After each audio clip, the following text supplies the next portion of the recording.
We are back with another live episode of Bully Ball on the Gold Standard Podcast Network. I'm Jason Aponte, joined by Steph. Wait, that's not Steph Sanchez. That's Rob Stats Guerrera's music. By God. I don't have the hair. I'm sorry. What's up, Rob?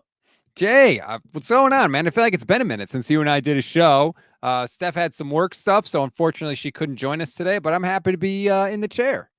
Yeah, absolutely. And I think we were just talking about it, a lot of the 49er content right now, I wouldn't say it's dragging, but I would say that there is a little bit of like lost interest, just a little bit waiting for the draft and everything. And I think things will obviously pick up. Off-season programs just started. One guy actually reported, Brandon Aiyuk. Oh my God, imagine that. And we'll get into that as well too. But yeah, it has been a while. And I think everything's about to start to pick up as the draft is next week in Detroit. I will actually be present. And that should be pretty fun. Hopefully, whoever the Niners pick will actually be at the draft so I can go to the press conference to talk with them. Only 15 players are headed there. Dicey. It's the lowest, I think, in a few years. And I think, honestly, it's going to keep getting lower and lower because players they're not going to want to do it for free. And they're just not going to want to do it, period. They don't need to anymore. And I think the Will Levis thing is kind of what they're afraid of. Like you're sitting there, you're dropping, and then you have to come back on the second day, and then it's all this talk about should you come back. I remember the first draft I ever covered was the one in Vegas, and Breece Hall was there for the first round, and he wasn't selected in the first round, but he was selected at the top of the second. So they actually had a press conference for him. But I think a lot of guys are nervous about where they actually land, and they don't want to be on TV with that face on and have to worry about like, well, is he going to come back for the second round? Because the draft is weird in terms of, hey, this guy's been mocked in this area, this guy, and he'll definitely go there. But we don't know what people are actually doing with draft boards, as the 49ers haven't even had a top 30 visit with somebody who's a first round prospect, right? It feels like they're keeping that close to the vest. Yeah, their first round visits, I think they've only I follow Steph because she has this whole thing in the doc, which you can click on and check out for yourself. They've had 2 offensive linemen in for top 30 visits, like 2. They've had more linebackers. They've had more defensive linemen. Like, it's really weird. I'm really starting to wonder if maybe they're seeing things a lot differently than the rest of us are seeing things. I also think they're kind of throwing people off their scent because they never brought Mike McGlinchey in for a visit during that time, and then they took him 9. So they're still going to see it, however they see it. But I wouldn't put too much stock into these top 30 visits because Jim Harbaugh used to do that where they wouldn't even bring the people in that they actually were interested in. There's a little bit of subterfuge going on here and mind games going on with what the 49ers are doing because I think they really have a lock on what they want to do, but they don't want to give it away by saying, hey, they visited him with a top 30 pick. Yeah, it's really weird. Like, you're at 31. Do you really need to throw up a smoke screen at 30? Every other team except for one is going to pick before you. But I do like kind of get the sense of that. I know we're going to get to Brock Purdy on the Pat McAfee show in a minute, but like Barrows and Mayoko now are starting to say, oh, they're going to go receiver at 31. And you're like, wait, what? What? So I don't know if it's real or not. And that's very interesting because Peter Schrager released his mock and spoiler alert, it's a receiver as well. We'll get into all that. But yeah, let's not bury the lead. Brock Purdy on Pat McAfee. Apparently, Brock Purdy's saving lives. I thought he was saving lives on the football field. He's saving actual lives. Did you have a clip on something like that that we can take a look at? Yeah, apparently there was a reporter and there was a coyote. And here is the clip from the Pat McAfee show. I'll let Pat and Brock kind of tell the story. I think I saw a video, probably the commercial shoot for John Deere that you're definitely, unless you're just driving around a fucking tractor around San Francisco. Reporter, a coyote was coming during a John Deere shoot. A coyote started tracking down a local CBS reporter and her dog. And Brock Purdy, here's the video right here. It's a photo. They spell your name wrong on the right corner. Purdy's, of course. Don't love that. Brutal. Back on his tractor, but this lady right here, I watched this video this morning. She said, I just happened upon Brock Purdy and a couple offensive linemen and John Deere tractors in the middle of San Francisco. And then funny story, I was walking my dog away and I hear Brock Purdy yell, "Coyote!" I turn around. Biggest coyote I ever seen was stalking me and my dog or whatever. You saved a life. You saved the dog. You shot a John Deere tractor commercial in San Francisco. You're pick 262, leading a team to the Super Bowl in your second year. You're a magic man, Brock. Keep going, brother. We appreciate the hell out of you. Appreciate you guys. Yeah, I can't believe that was a real thing, but yeah, she walked by and then sure enough, she said she's a news anchor, and I was like, dude, I just saved a news anchor's life from getting eaten by a coyote. But it's real live on camera. She said that coyote was like the biggest. She said like big ass. I didn't know San Francisco had coyote. What the hell's going on over there? I didn't either, dude. We're shooting this commercial by a hill on the outside of the city, and I see this thing, trotting by, and it had a long tail. I was like, bro, it looks like a mini wolf. And sure enough, no one was gonna scream, and I was like, all right. And so I screamed, and I was like, yo, there's a coyote, and that thing went running off. But yeah, it could have been an ugly day on the shoot, but we saved her. I have a question, Rob. So the Pat McAfee show is shown on ESPN. He's dropping F-bombs. Are they letting that fly? Yeah, he gets like a limited number of F-bombs, apparently. Wow, on daytime TV, basically, right? Because that's around like noon my time, or our time, right? Yeah, when you're Pat McAfee, you can do whatever you want, pretty much. Because if ESPN was like, we're not putting you on TV anymore, he'd be like, fine, we'll be on YouTube, and we're still good to go. So doesn't really matter. Cool. That's pretty cool. I never noticed that. But doesn't this add kind of to the legend of Brock, like underdog story, 262, just a guy filming a tractor commercial and casually calling out a coyote behind a news anchor? Like, if you had to pick one quarterback in the NFL that saved somebody from a coyote, like Brock, if he's not number one, he's in the top 3. Easy, like right? Carson Wentz is probably another one. Yeah, a real outdoorsy guy, grizzled beard, right? Like a guy who is definitely a hunter. This is just cool, man. Like, obviously, right now that has little to do with football, but again, Brock's just an easy, likable guy, and I think that's something that obviously doesn't have much to do with what happens on the field, but he's just easy to root for, man. And I think that's just one of the funny stories that will add to his legend. And again, never seems phased by anything. And I mean, not talking about the coyote, but just being on there and casual. And it's just like he's just like, yeah, it happened. He's not one to boast or anything like that. They brought it up and he had to talk about that. So yeah, I thought that was pretty cool.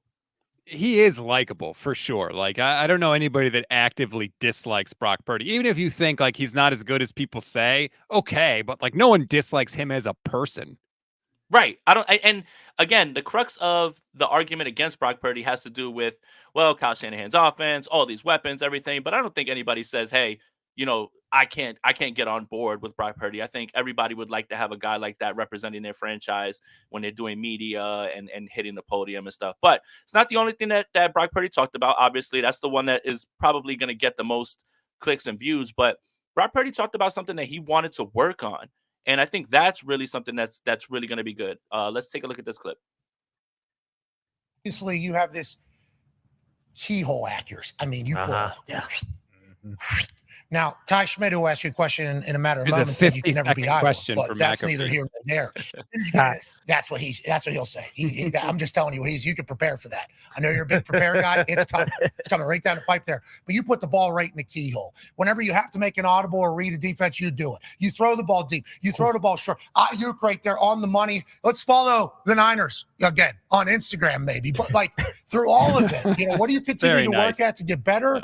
And what does the offseason look like for you? Yeah, I mean, it's an evolution, just with your body in the NFL. I mean, there's obviously continue to work on my arm and just mobility with my body and self, and maybe just get a little bit more agile with speed and all that. But physically, there's always going to be more room for improvement. And so that's where I'm attacking this offseason. And then just the playbook, like I said, man, it's something that you got to continue to study and work at and to get better with how Kyle sees the game, man. If you're on point with who's calling the plays and why he's calling them, then I feel like, our relationship can continue to grow, and then we can really be a dominant force in this league. So that's where I'm at. You can never get comfortable in this league. You'll get exposed real quick. And so it's always, find that chip on your shoulder and continue to push.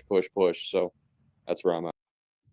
Again, saying all the right things, something that doesn't even feel like it's scripted or something that they're telling him to say. This is exactly what you want to hear. But the exciting part about this offseason is now he gets a full offseason without rehabbing everything. He can go through all the voluntary workouts. He can build rapport with guys. There is a world where Brock Purdy improves next season. Mm-hmm. And that is awesome. That's awesome. And I think that's what's exciting about this offseason.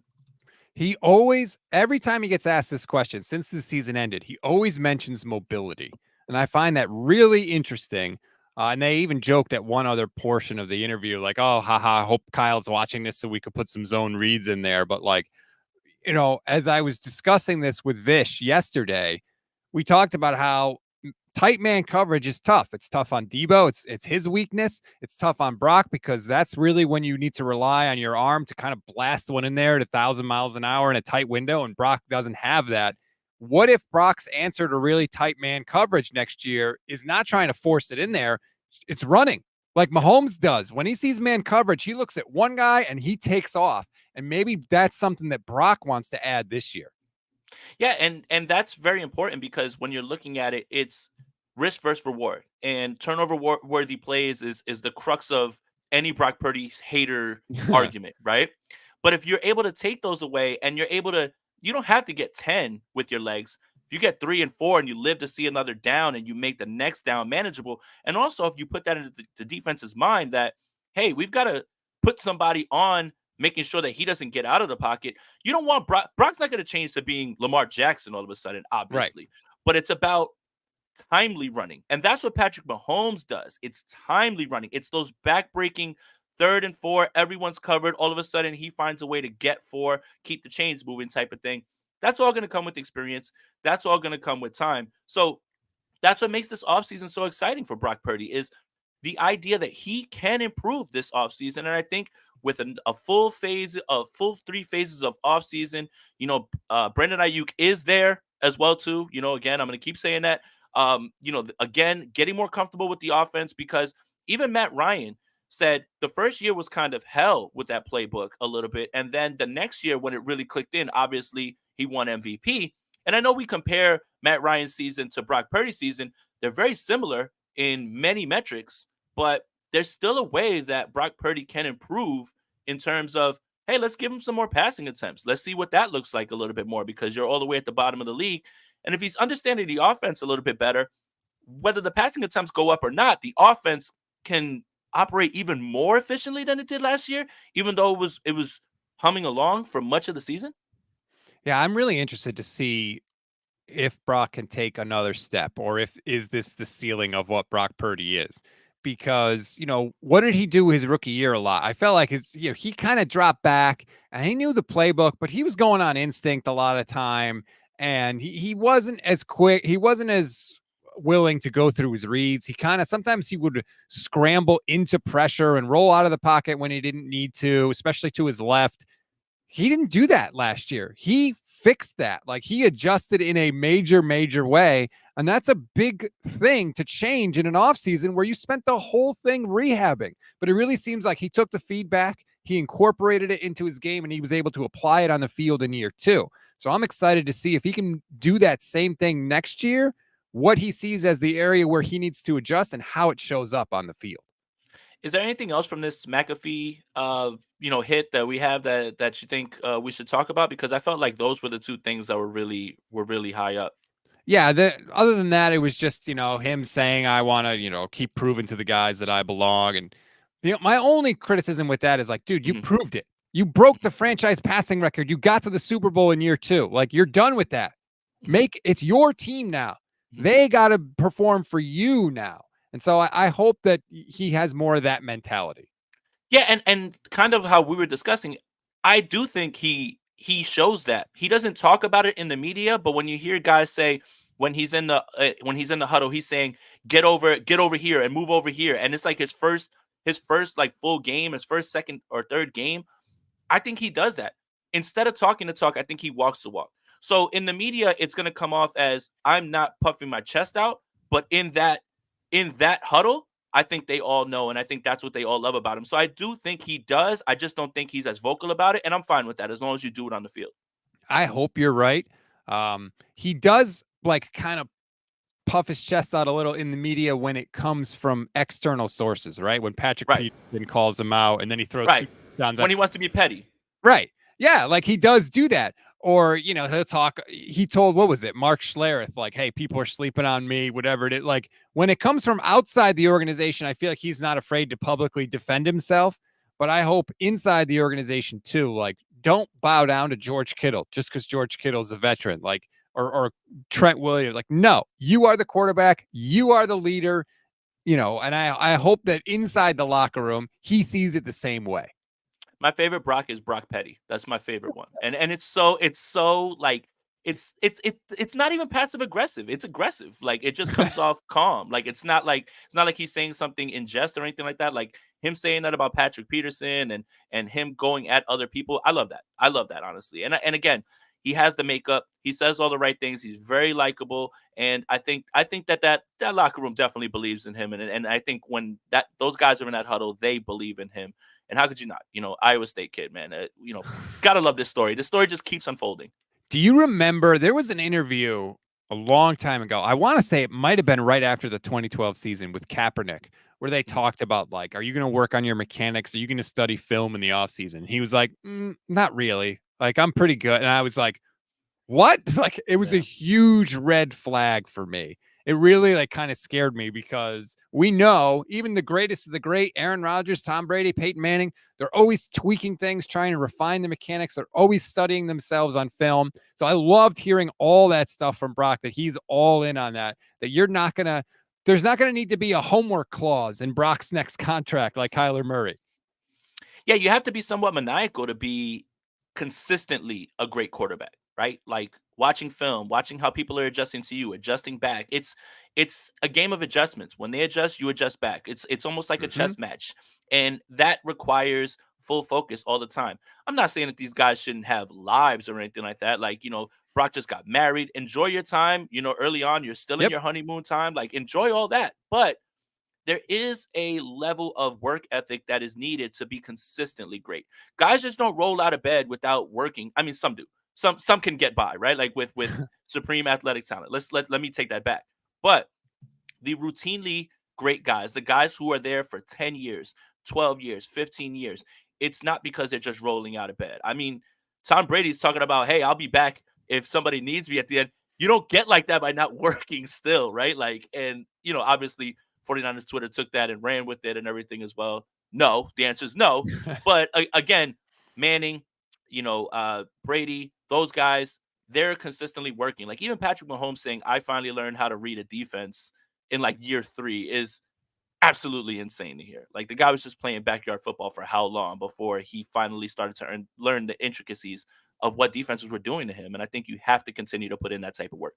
I think so too, especially Brock, especially when your physical skills are maybe not, they're not like some of his physical skills are not really above average for an NFL quarterback. So in order for him to be quote unquote tall enough to ride the bumper cars, for him to get by, he's going to have to put in that work. He's going to have to, his footwork has to be perfect, because if his footwork isn't perfect, he can't generate the kind of power that he needs to get the ball to places he needs to get it to on time.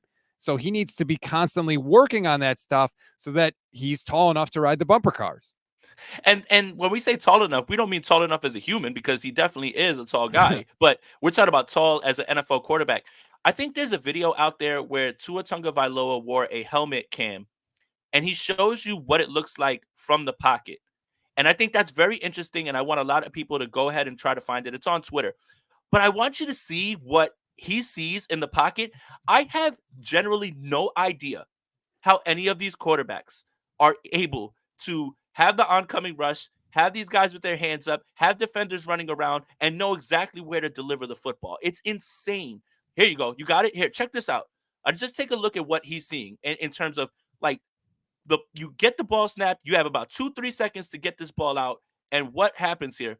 I just want to look at this. If you're watching on the stream, we have it up for you. It's crazy. Like when you're looking around, look at this. How do you see? You can't see the receivers. Right. and the mic, the camera is above his eye level. Right. Because so it's at the top of his helmet. Right. It's not eye level. So I think a lot of people just don't understand. I mean, a lot of people do understand how hard it is to play quarterback, but look at this. Like, yeah, like there's a throw there. That looks fine. But in terms of everything else, when you're in a muddy pocket and you have to make a throw, like gotta have it. How hard is that? And I think that comes with a lot of work. Look, he would have had a free rusher right at him, and I just don't understand like what it looks like in terms of real time in a game when guys are after you. So yeah, all that stuff has to be worked on. It has to continuously be worked on all the time. And that's something that I think, again, I know that we say hitting a baseball is the hardest thing to do individually, probably. But I think the hardest thing to do in sports is to be an NFL quarterback. Easily, hands down. Yeah, I think hitting a baseball physically is the hardest thing to do. But when you combine physical with the mental calculations that you need to process as an NFL quarterback, to me, it's the toughest position in all of sports. Even like the play actions on those clips that we saw, like you can't see anything, number one. So you snap the ball, you really can't see anything. Then you turn around away from the defense. Then you have to turn back around again. You still can't see anything. And now the picture is totally different from the last time you saw it. Like, it's ridiculous. Exactly. And then you have to be able to process right then. And you never know what's coming. Like, it's just insane. So, all right. We're burying the lead here. It's time to panic about Brandon Aiyuk because of Devonta Smith stats. It's just what we have to do. First of all, I kind of want to, get you to explain yourself a little bit more because you caught a little bit of flack on the internet yesterday. Yeah. Surprise, surprise. This just in, Eagles fans. Brandon Aiyuk is better than Devonta Smith. He's Talk about it. Better, okay? Like, all these Eagles fans are like, what are you talking about?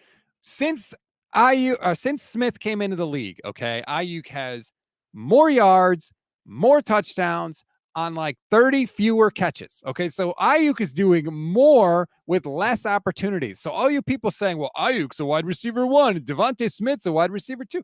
Aiyuk is still getting less opportunities than Devonta Smith. And you're right, he's a wide receiver 1. So Aiyuk's getting the other team's best corner on him. And he's still outproducing your guy. And oh, by the way, Devonta Smith can't block anybody. Brandon Aiyuk has pancaked people. I can easily bring up clips. It'll take me 2 seconds to find clips of Brandon Aiyuk blocking. And don't give me this Devonta Smith lining up with his hand in the dirt where he barely touches the defender on a 1-yard quarterback sneak, okay? That ain't it.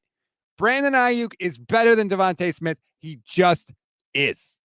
Yeah, I don't think this is really too much of a discussion. I will say this. I do believe Brandon Aiyuk and Devonta Smith are in the same tier, but I still have Brandon Aiyuk above him. And obviously the blocking. I think he's a better separator. Obviously, the 49ers are 32nd in pass attempts all the time. I think all of these things have to contextualize this. I think Devonta Smith is a fine wide receiver. I think he's very good. That's why he was taken top 10. Heisman winner. All of those things are true. But let's not forget the doghouse situation in which it took Brandon Aiyuk the second year about 5-6 games before they actually started getting him back involved. So we throw those 5 games in there. 12 games his first season, which is what the difference is between them two in terms of games, right? And I have the overall career stats with the 12 games. So 269 receptions to 240. And that's with 12 extra games played. But over 800 yards, still more yards per reception, 6 more touchdowns. So what does that mean? What it means is obviously being more efficient with less. Brandon Aiyuk had a season in which he put up all those yards and still ranked at the bottom of the league in targets. That should tell you everything. There's a more pass-happy offense with the Eagles, especially this past year, in which all they did was just drop Jalen Hurts back and ask him to chuck it. Now, whether that was efficient or not, that's up to you. But don't forget the 49ers are a run-first team. Don't forget that Brandon Aiyuk will block the shit out of you. Like, there has to be so many things that go into this argument. Raw stats should go with what you see and what's the offense philosophy, and contextualize with situation. Because when Aiyuk was there in his second year, took him a little while to get going because he wasn't in the doghouse, whatever. They weren't throwing him the football. But when he's right and he's rolling, he's a better separator, a better blocker, just an overall better wide receiver. And the arguments from Eagles fans just make no sense. Oh, well, look at the numbers that Devonta Smith put up, and he has A.J. Brown there. It's like, okay, look what Aiyuk did, and he has McCaffrey and Kittle and all these superstar and Debo around him. Like, the disconnect from reality with Eagles fans. The same Eagles fans, by the way, that if Devonta Smith drops a single pass, will be throwing him into the sun next season, just destroying him. It's comical. It is comical. But I do agree. They are in the same tier. I just think Aiyuk happens to be better, happens to be the more complete player. And this is coming from someone that's been hard on Aiyuk. I've been very hard on Aiyuk. But come on, let's call a spade here. So let's get down to what people are really worried about. $25 million a year annually for Devonta Smith. 50 guaranteed. 375, right? That's what this comes down to. Now, what I want to remind fans is this goes into effect after his next year where his salary increases from $1 million to $14 million, and then this new deal kicks in. So, before I get to what this means for Brandon Aiyuk, I want to tell you what the Eagles have done. What the Eagles have done is incredibly shrewd. $25 million for Devonta Smith's services down the line when Jamar Chase and Jalen Waddle, who just got his fifth-year option picked up, are going to be up for paydays. You have already signed him. $25 million is going to be a bargain because when Jamar Chase and Jalen Waddle go up for their extensions, they are going to ask for much more. Now, you don't want to be the team that's caught where if Devonta Smith has more numbers than Jalen Waddle says, hey, man, I like Jalen Waddle. He was good. We're teammates, but I want more than that. You've already cut that off. So it's incredibly shrewd. But in terms of what this means for Aiyuk, Aiyuk was already going to land in the $25, $30 million range regardless before Devonta Smith ever signed his deal. It's not like Brandon Aiyuk was sitting in his house, turned on the TV and saw Devonta Smith signed for $25 million and called his agent like, hey, man, we should get 25. They already were thinking that. This has no bearing, in my opinion, on Brandon Aiyuk's extension talks. It's literally where the sweet spot is, 25, 28, 30, where the real situations to monitor are CeeDee Lamb, Justin Jefferson, and T. Higgins. Look, I love Brandon Aiyuk. I don't think he's in the CeeDee Lamb, Justin Jefferson tier. Sorry. Okay? Sue me. I think he's definitely in the T. Higgins tier. But CeeDee Lamb and Justin Jefferson are going to get like the highest contracts probably a wide receiver's ever gotten. I don't think Brandon Aiyuk believes that he deserves that. I don't think he does. And I think he's realistic about that. But if you look at what T. Higgins is about to get, right? Like that's kind of where you should start to look, where he starts to say, this is where I am. Because everybody's realistic with themselves. Justin Jefferson's put up numbers that nobody's ever put up in this league. Yep. And he's going to get the highest contract a wide receiver's ever gotten. CeeDee Lamb just put up absurd pinball numbers this season. He's very good. I get it. But Devonta Smith, this causes no motion, in my opinion, with Brandon Aiyuk, Rob. I think it's the floor, right? He's not right. Aiyuk's not going to sign for less than Devonta Smith. No chance. So that is the only way that it affects it. And I really like the way the Eagles structured the deal too. If the Niners could do something like this, here are Devonta Smith's cap hits. 2024, $8 million. 2025, $7.5 million. 2026, $10 million. 2027, $14 million, which is what Aiyuk is set to play on this season on the fifth-year option. 2028, it jumps up to $20 million. And that's the last year of the deal. And I'm sure they could restructure that and lower that when they need to. So the way they have structured this thing, he's a bargain. And he's only going to look like more of a bargain, like you said, when those new contracts come in this year, the year after, the year after. So if that's the contract Brandon Aiyuk's going to get, yes, please, because his cap hit will be so small. It'll be less than $10 million. And then they're going to get rid of Debo. So when it actually does increase, you're going to be just fine handling that under the cap. Yeah, again, this Devonta Smith thing, it's just the Eagles being shrewd and getting out in front of it early. That's going to look like a bargain when Jamar Chase is like, hey, 35, 38 million, or Jalen Waddle's like, hey, 30 million, 32 million, whatever it is, because I think Miami is so invested with Mike McDaniel and that speed is that they can't let him walk. But when you look at what Devonta Smith's done, and he's been extremely productive in this league, like regardless if he's a stick figure, the young man gets himself open and he catches, putting on for the skinny boys playing football. Like I love that. But I think this is a perfect segue into Peter Schrager's mock, because Peter Schrager has selected at 31 a wide receiver, and then that starts to make my brain move a little bit, because what are the options for Brandon Aiyuk? He doesn't want to play on a fifth-year option. I get it. He could be traded. I doubt it. Probably going to sign an extension. That's where I'll land. But what if there's a world in which Brandon Aiyuk figures out trade market wasn't so good, extension talks aren't going anywhere, maybe I just play my fifth-year option, but the 49ers take someone at 31 that if things don't work out and they don't tag him or he goes somewhere else, that they have someone that replaces it. I think Peter Schrager said, I just don't throw shit at the wall. And this is what a lot of these mocks are. Remember, I spoke to Mel Kiper and I asked him about the Roger Rosengarten thing. And I asked him, hey, is this because Ed McCaffrey used to coach him and Joe Staley is coaching him now? And he said, well, those are some good points, but I really like who. I think a lot of these mocks are tied to things that they're hearing. So it's very interesting to see Peter Schrager go with Ladd McConkey, who I think is one of the best route runners in this draft. Like a guy who can get himself open. Doesn't exactly wow you in terms of like athletics and all that stuff, but man, is he a great route runner. And this might be a great move if they're talking about letting Aiyuk play on the 5th year and then letting him walk. But very interesting to see that Schrager says Ladd McConkey to the Niners at 31. Yeah, so Schrager tweeted out yesterday, quote, if you know, you know, I don't throw darts at a wall. So he's trying to tell you like he's hearing this from somebody. But I actually think that wide receiver is kind of a sneaky need for the 49ers, Yes. regardless of what happens Yes. with Aiyuk, because Aiyuk's going to be in San Francisco, I think, one way or another. He's on the 5th year option. They could franchise him twice. They could sign him to a new deal. Let's just assume Aiyuk's going to be there. Juwan Jennings is on a 1-year deal. He's a restricted free agent. They're more than likely, I would think, probably going to get rid of Debo after 2024. They certainly can.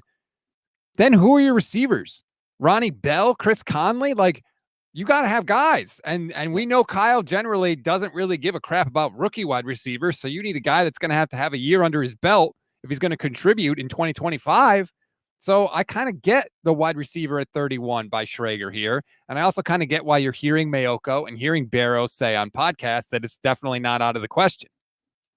Ladd McConkey feels like a nice compliment to Aiyuk as well. So let's play out another scenario. Brandon Aiyuk signs his extension, and then you move off Deebo Samuel next year. And then it's Ladd McConkey and Brandon Aiyuk. And you feel good about that, right? The guy that I continuously mock to the 49ers when I'm going is Malachi Corley, because he feels a little bit more like what Deebo Samuel does for this offense in terms of like a bowling ball, a guy yards after the catch, that type of thing. I don't know if the 49ers and Kyle Shanahan necessarily need a receiver to continue to be Deebo, because they could have two natural separators. So this could be a good thing in terms of this can play out a few ways. Either you stick with Deebo, you let Aiyuk walk, or you sign Aiyuk and you let Deebo go, but you do need a guy who doesn't need to be, and this is not me talking about Deebo Samuel, I'm just talking about what you're getting in this draft. You need a guy that can separate, and Ladd McConkey can separate. He's a great route runner, and I think he's somebody that I think Kyle would love to have in terms of like a Kyle receiver. And that's kind of where this is going. It's interesting. Everything is on the board, right? PFF's mock has the Niners taking TJ Tampa at 31, and then taking the young man Kieran from it's Yale, I think, at tackle, right? And he played a little bit of guard. So everything is on the table right here. But I do agree with you, Rob, that wide receiver is a need, because it does feel like there's an impending divorce coming with either Brandon Aiyuk or Deebo Samuel, and you need to have someone ready to go right away after that. And I think that, to me, if I was going to duplicate one skill set that the 49ers already have, it's not Deebo. I don't want another guy that needs Kyle Shanahan to scheme him open. How about you get two guys that can get themselves open? Like, that's allowed. The Malachi Corley thing really scares me. Now, if they were to get him in like the 4th or the 5th round, sure, why not? Come on board. I don't think he's making it there. I do not want another guy who needs to catch the ball behind the line of scrimmage. Otherwise, he can't contribute. And I don't know. That is not it for me. I would much rather see McConkey. I would much rather see somebody that has route running skill, that has separation skill, than another Deebo. I don't know that now that you have McCaffrey, I don't even know if you need that skill set on your team anymore, to be honest with you. And you know what's funny is I think the 49ers can double up on receiver in this draft. And there's other guys, Javon Baker, somebody that I continuously look at, like that'll fit. Jacob Cowing from Arizona is somebody that I would love to have here because of his speed element. And I think a lot of people are downplaying him because he's little, but he can still get himself open. You know, you can get yourself McConkey and get yourself Baker or Cowing, later on, and still insulate yourself and figure out like what's the future of this room. And that's, again, Rob, I've said it so many times on the show. This draft is so important for the 49ers to sustain the success that they've had, because not only do you need cheap guys, you need cheap impact players. And you have 10 picks in this draft to get it done. And you have guys, and there's needs everywhere, right? Corner is still a need. Don't tell me that Rock Ya-Sin and Isaac Gideon is why the 49ers are not going to address cornerback. Please don't tell me that. They might not even make the team if it gets all down to it, right? Like the 53-man roster is so hard, right? If you look at sometimes guys sign deals and you're like, oh, look at the money, it's a lock. It's not a lock. When it comes down to 53-man rosters, tough decisions have to happen. We all thought Nate Sudfeld was going to be here. Follow the money.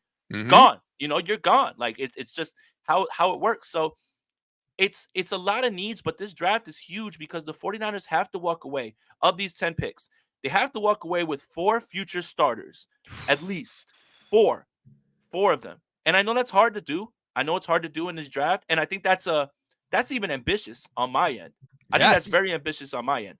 But the only way that you can keep all these other guys around is if you have cheap impact talent. And I think that's what the 49ers should be focused on here. 4 starters is that would be an incredibly good draft by the 49ers. And they don't have to be Pro Bowlers. They don't have to be Pro Bowlers. They don't have to be all pros. I don't need them to be Fred Warner level. I don't need them to be George Kittle. I need starters, reliable starters. But think about like 2019, right? One of the best drafts of the Shanahan era. You get Bosa, you get Debo, you get Greenlaw. Awesome. If you want to count Mitch Wishnowsky in the 4th round of that draft, he technically is the starter. But like they didn't get another starter in that draft, and that's a really good draft class. That wasn't McKivitz draft? No, that was not the McKivitz draft. McKivitz was next year, 2020. Okay. So they got Kinlaw, Aiyuk, McKivitz, and Jawan in 2020. They got three guys that they got three. Like Jawan's not a starter, but like, they got guys that contribute. Yeah, kind of right. Yeah, 3rd wide receiver is kind of a starter. That's 3 starters. I mean, it's really hard to get 4 starters in one draft class. But I do agree. You have to get bare minimum 2. You really would like 3. Obviously, more than that would be great. But you have to, because Kyle will be able to work the offense and work the roster around the personnel that they have. But if you keep swinging and missing and not even getting league average players in this draft class, if you keep drafting guys that can't even play, Trey Sermon, Ty Davis Price, Danny Gray, Robert Beal, your team, no team can sustain that year after year after year. You need to replenish the troops. And the 49ers really haven't done that in the past couple draft classes.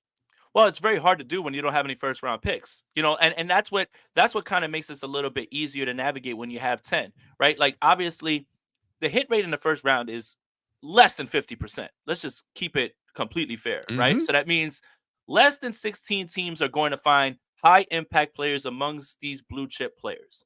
Now, when you go to the 2nd round, slash that in half. When you go to the 3rd round, slash that in half. And so every round, it gets harder and harder. But I think it's been really hard for the 49ers because they haven't had a shot to swing on any of these 1st round guys because they haven't had a 1st round pick.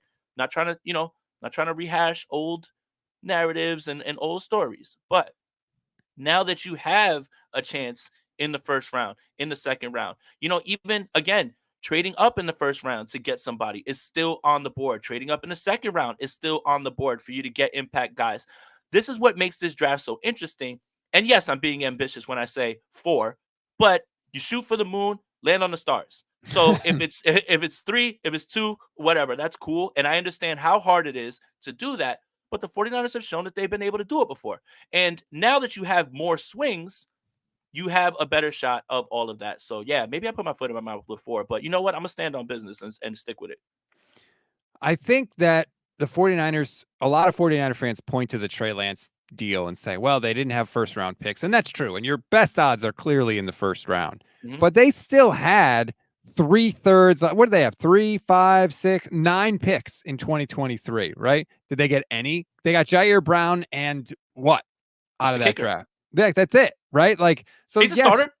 You didn't have 1st round picks, but like you still should have been able to salvage some players. Like you have to be able to get something out of a draft class. And there's been too many entire draft classes where you're just like, what the hell? I mean, 2022, thank God for Brock Purdy, because the rest of that draft class is a giant zero. Like nothing. Guys that could very easily get cut, right? Drake Jackson might get cut. Ty Davis Price, Danny Gray, Spencer Burford's probably not going to get cut, but Samuel Womack, like guys that are not even good enough to be on the team. That's why this draft is massive. You're 1,000% right. They need to get at least 2 starters, 2 good players out of this draft, and hopefully more. And the other thing is when you send draft picks for Christian McCaffrey, you're adding the probably the most dynamic running back, but you're floating picks away, right? And again, you're trying to restock the cupboard with young, impact, cheap talent. And that's what made the 49ers rebuild from 2017 really the rebuild, because they were hitting in the draft. A lot of these guys are homegrown. Aside from Christian McCaffrey and Trent Williams, the core of this team is all drafted. And now when you lose all these opportunities in the first few rounds, and I understand the 49ers have been money in the 4th and 5th rounds. Sorry, Joe Williams, you're not included in this. And obviously the 49ers have done such a great job on that, but I don't want to keep relying on you finding hidden gems in the 4th and 5th round. It's time to start swinging on some blue chip talent early on in the first 2 rounds, because those top 62, 63 picks, 64 picks, there are impact players all up and down those first 2 rounds. And I don't want to put too much pressure, but those first 2 picks, they've got to turn into something. They've got to turn into something that's impactful. And then after that, if we go by the 49ers track record, 4th, 5th round, when you start to dial in on those guys that have great character and you know that they're going to work hard like you usually do, that's where you may find the other things, finding Hufanga, finding Warner, finding Kittle. All those things are great, but you don't want to rely on that. That's why these first 2 rounds are so important for the 49ers to find someone right away.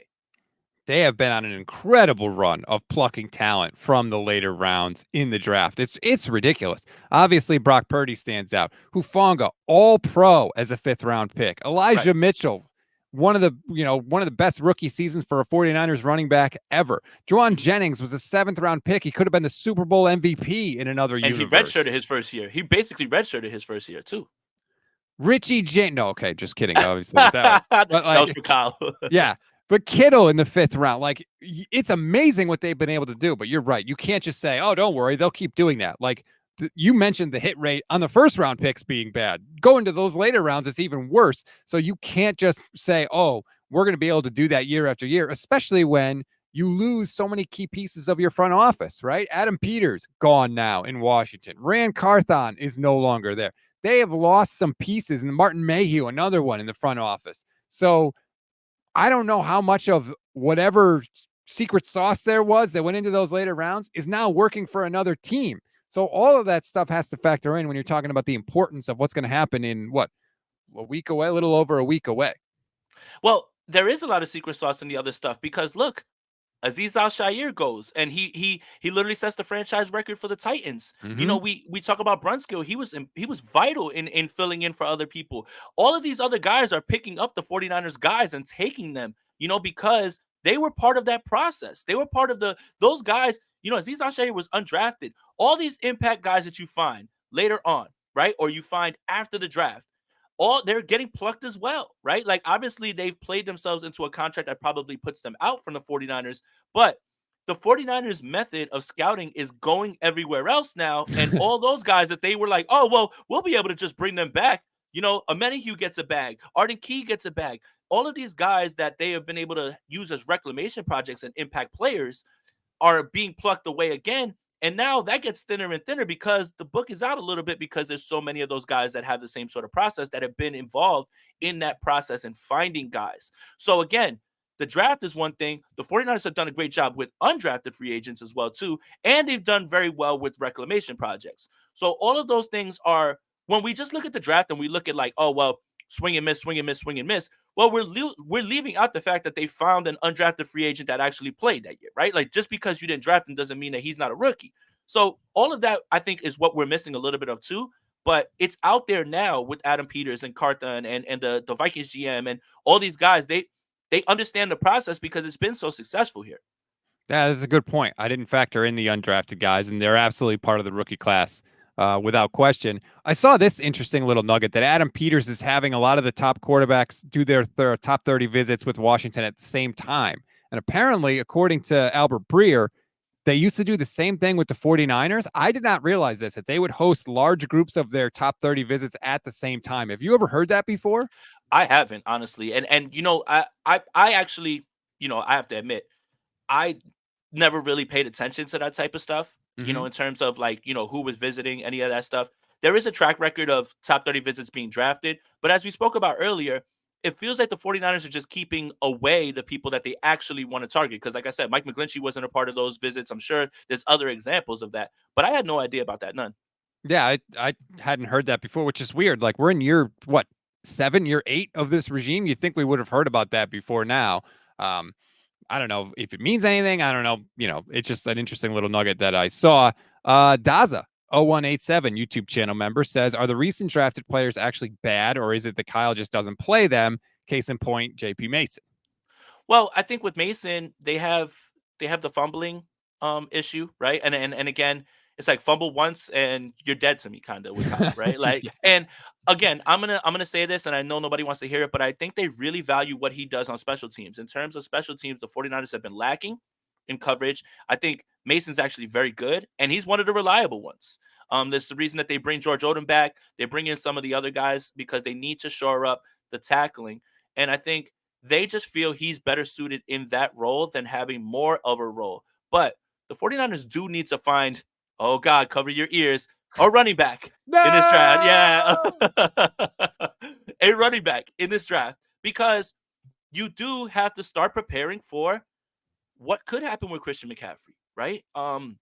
He's been incredible since he's been here. He doesn't miss games. I get it. But if you're not proactive, then you end up with Elijah Mitchell being there who can't stay on the field. You end up with Mason having to be in there, which may not be such a bad thing, but you have to insulate yourself a little bit here. I'm not saying third round. I'm not even saying fourth round. Maybe fifth round. Isaac Garendo from Louisville, he feels like a natural fit. He's very fast. I think that's pretty good. But you do need to figure out a way to get another running back in here. Just because something's not an immediate need doesn't mean that it's not going to be a need. And this team has shown that they're going to be proactive and not as much reactive. It's ridiculous how healthy Christian McCaffrey has been since joining the 49ers. It's absurd. And keep in mind, 2022, between Carolina and San Francisco, CMC had 329 touches. Last year, he had 339 touches, which led the NFL. The last time he had that many touches in a 2-year span, he got hurt. The next year in 2020, he only played in 3 games. He only had 76 touches. The year after that, he got hurt, only played in 7 games. To have that many touches in consecutive years takes a toll on a player. And I think the smart money is you have to assume, if you're the 49ers, that he's going to miss some time this year. Yeah. And as vitally as he is to this offense, you have to find a way to get somebody who can keep the engine rolling, obviously not to that degree. And I think we heard Anthony Lynn say it when he was here as a running back coach. All these guys have to be able to do the things that Christian is doing, not to that degree. But when JP Mason's on the field, if I'm the defense, I already take off you're throwing the football to him. That's out. Like, that's out. When Christian McCaffrey's on the field, all those things are on the table. So you have to be able to find a guy that can do all those things that Christian McCaffrey can do, obviously not to that degree, but you can't just be predictable when Mason's on the field and say, well, here comes a run up the middle. It cannot take away from Kyle's play calling and rhythm. You have to be able to still be able to call the same things that you would call with Christian McCaffrey, just without having a player as explosive as McCaffrey. And Daza's back. He says, I keep hearing Mason fumbling issues. How many fumbles has McCaffrey had in key moments? He had 3 fumbles all of last year in the regular season. That's fine. This is a case of good outweighing the bad, right? Good outweighing the bad. Yes, he had a fumble in the Super Bowl. Yeah, that sucks. But you know what? The Chiefs also had a fumble in the red zone in the Super Bowl. So they're kind of evened out. To blame Christian McCaffrey for fumbling issues, I think is absolutely crazy. And ignoring, like you said, the 21 touchdowns that he had. Yeah, and you know what's funny is obviously a touchdown on that first drive would have been great in the Super Bowl. But, Kansas City didn't score off of that. I think the hardest part of that game that I keep going to that really still is irking my soul is the ball bouncing off of Darrell Luter and that muff Yep. punt. Because right after the next play, they score a touchdown. The Chiefs were absolutely flummoxed the whole game on defense. And then that's when you start to get that like in your head, like, oh no, like, it's start like that first fumble, you're like, man, that sucks. But the offense was moving. But that ball off of Darrell Luter's foot that led to a touchdown on the next play is the one where like I start to see the helicopters going across my eyes and everything, and I start to see the PTSD, setting in. The part for me where I felt like we're not winning this game is when the Niners get the interception to start the second half. And I'm like, oh my God, here it is. Right? Because we're already up by a touchdown. We get the ball back. If we could at least get a field goal, we're up by 2 scores. And as good as Patrick Mahomes is, the rules of the game say he can only score up to 8 points per possession. And I felt like with the way the Niners are moving the ball, if you got up 2 scores in that spot in the second half, you were always going to have the game in your control. Because even if the Chiefs scored, you were going to get the ball back and you were going to have a chance to make it a 2-score game again. And when not only did they not score, they didn't move. They went backwards by a yard. Backwards. Yeah. They had the punt. They punted, and then the Chiefs went 3 and out, and then the Niners went backwards again on 3 plays. That sequence right there, that to me was like, I think we're going to end up losing this game. You didn't take advantage when the Chiefs left the door open. All right, so it's 3:07. I think this is a great time to end it because I'm going to go day drink until I black out now thinking about this. Thanks a lot, Rob. I appreciate it. But hey, guys, thank you guys for tuning in. Have a great rest of your day. Make sure you guys have subscribed to Bully Ball wherever you get your audio podcasts. Like and subscribe here on YouTube as well. Visit goldstandardniners.com as well too. And Rob, your Twitter is Stats on Fire. Stats on Fire. That's where you can follow him. Follow me at Jason Aponte 2103. Yeah, and follow Steph on Twitter at Steph49K2. Steph, hopefully we'll see you next week. I can't believe you left me with Rob. But for Rob, for Jay, we're out of here. Peace.